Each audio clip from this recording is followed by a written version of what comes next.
Halo guys, aku Rahma. Di sini aku akan menjelaskan tentang laporan laba rugi dan penghasilan kompresif lain. Nah, di sini aku udah ada laporan laba rugi dari PT AC Hardware Indonesia Tbk dan entitas anak.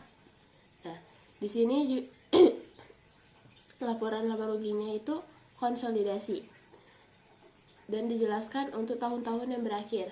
Nah, untuk tahun-tahun yang berakhir, untuk tahun atau bulan yang berakhir itu berarti penerimaan selama setahun atau sebulan penuh dari perusahaan tersebut. Nah, di sini juga dijelaskan dalam rupiah penuh. Nah, di dalam laporan laba rugi terdapat penjualan konsinyasi, penjualan dikurang bersih dan akan mendapatkan beban pokok penjualan. Nah, selanjutnya itu ada laba kotor. Nah, laba kotor ini didapatkan dari setahun penuh tadi. Di dalam laba kotor terdapat beban usaha, pendapatan lain-lain dan beban lain-lain. Nah, beban usaha itu terdapat juga beban penjualan dan beban administrasi. Nah, selanjutnya itu ada laba usaha. Laba usaha bisa dihitung dengan laba kotor dikurang beban penjualan, dikurang beban umum, ditambah penghasilan operasi lain dan dikurang beban operasi lain. Nah, apa sih perbedaan dari laba kotor dan laba usaha?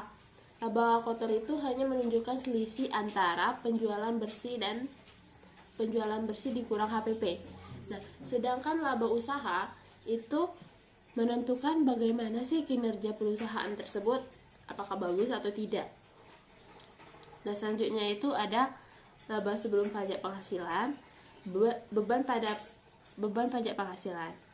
Dan di dalam beban pajak penghasilan ini terdapat pajak kini, pajak tangguhan, dan akan mentotalkan beban pajak penghasilan. Nah, hingga akan mendapatkan laba tahun berjalan. Nah, selanjutnya itu ada penghasilan kompresif lain, di mana penghasilan kompresif lain ini tidak termasuk ke dalam laporan laba rugi. Karena penghasilan kompresif lain ini berada setelah laporan laba rugi ini disajikan. Nah, dan juga komponen pendapatan kompresif lain berasal dari berbagai pendapatan dan beban yang tidak diakui dalam laporan laba rugi. Nah, sehingga perbedaan dari laba rugi tahun berjalan yaitu bisa mempengaruhi perubahan ekuitas, tetapi harus disusun dahulu. Sedangkan penghasilan kompresif lain langsung bisa mempengaruhi ekuitas yang tersaji. Sekian, terima kasih. Bye-bye.